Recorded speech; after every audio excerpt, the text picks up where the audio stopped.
Howdy, ladies and gentlemen. Welcome to part 5 of Megaman X4. We are now taking on Cyber Peacock. And he lives in a cyberspace and wants to destroy a network system. Kinda like the FCC. But I'm not gonna get into political stuff here. Anyway, for this level, you wanna be as quick as possible. Even the stupid thing just tell me to be hurry up.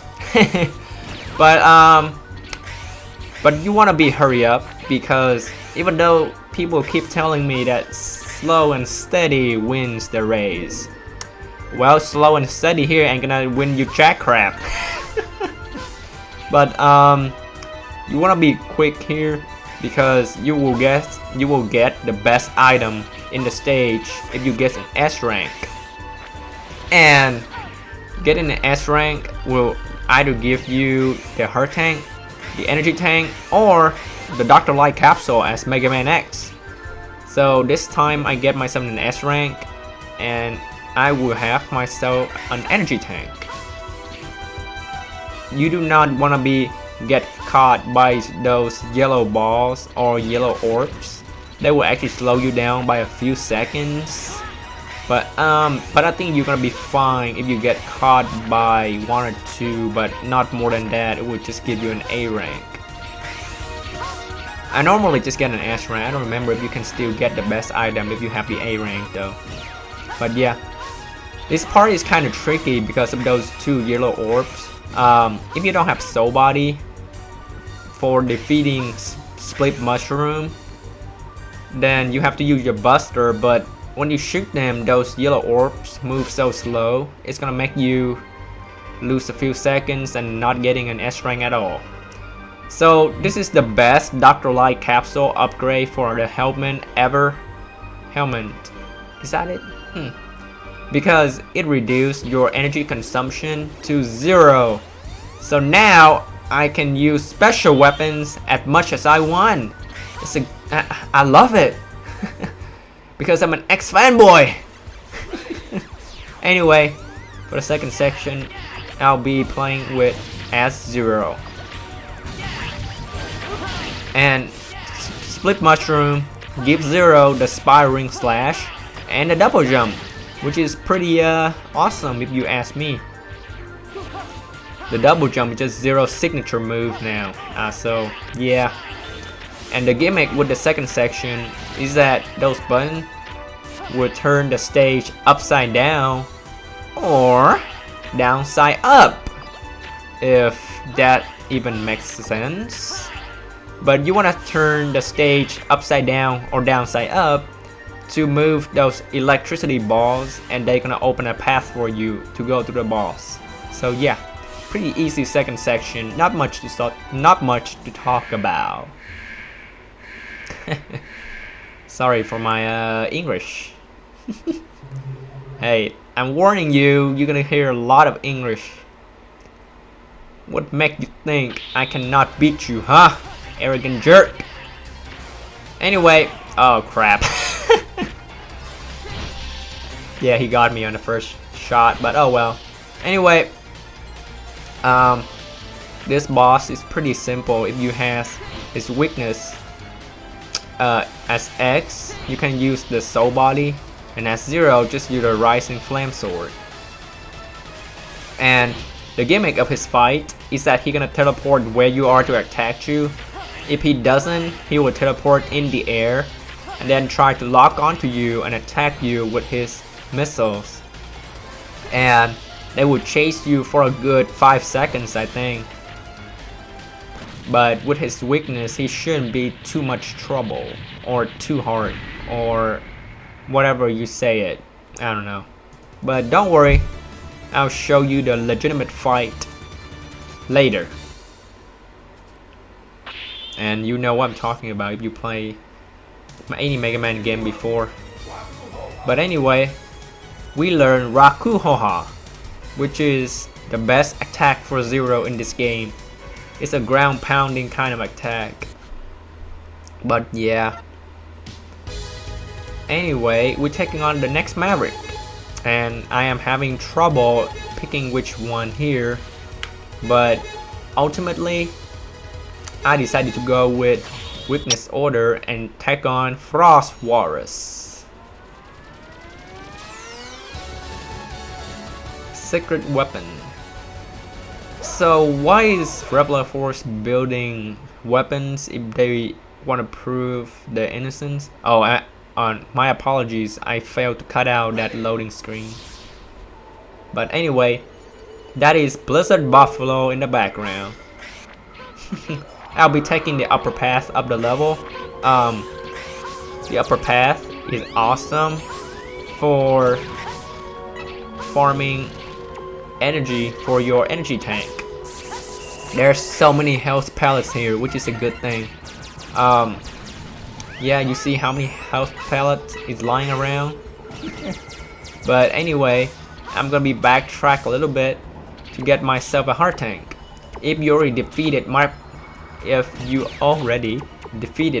Dragoon, then you will get his Rising Fire, and you can use it to get yourself a heart tank, which is just right here.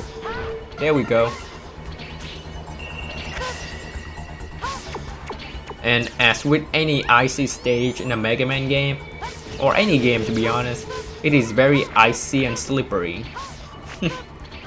And I'm not sure if why is that guy back? But I'm not sure if the blowing wind and the snow affect you at all. I never have any trouble moving around when it's blowing really hard, so I think it's just a stage gimmick. But yeah, anywho, now for this part you have to be really quick. You don't want to stage on these ice pads way too long, because they're gonna disappear and you will fall to your death, because you see that jungle of spikes down there. So yeah, it's kind of hard to get through this part without getting hit. I've done it before, but it's kind of based on luck. What I just got is the 4 lives, and you have to use Web Spider to get it. To me, you don't actually need it, but it's just there for completionists. This section, you can actually die here if you're just messing around. I remember I did, and I died when I was a kid. But this section is really well designed. The fact that you can move left or right, and there's gonna be a platform below you to support you. And the only reason you would die is because you're just jumping all over the place. So yeah, that section is really well designed, and the platforms are moving really slow too, which give you a lot of time. And here's the first mini boss, or the only mini boss of this stage. I'm just showing you how the boss is fight, or whatever that word is, before I use the weakness on him. Do not stand around like me, because I'm an idiot. After you use weakness, just dash around, and if you charge it up, you destroy him in a few hits. So yeah, at 0, just use a flame sword and you will be fine. Anyway, I'm taking on the second section at 0. Why not? And 0 is really awesome here. His saber swing is so wide that it destroys all the ice block within proximity, which is a good thing.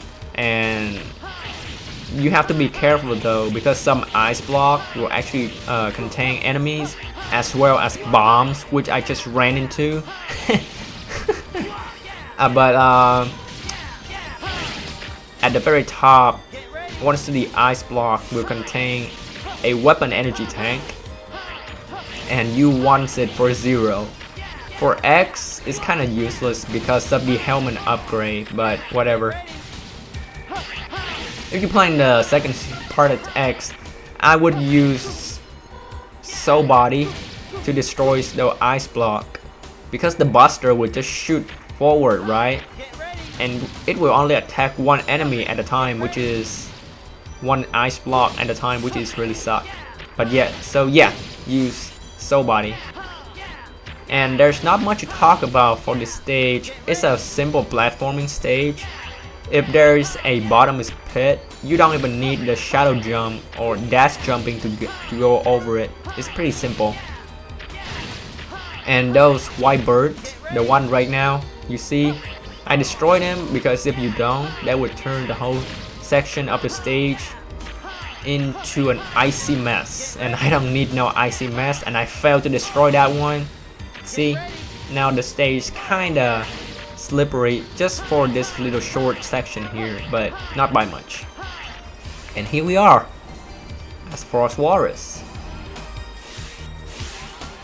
I'll tell you straight up, most of the ice bosses in Megaman game is pretty, especially X game, is pretty easy to fight.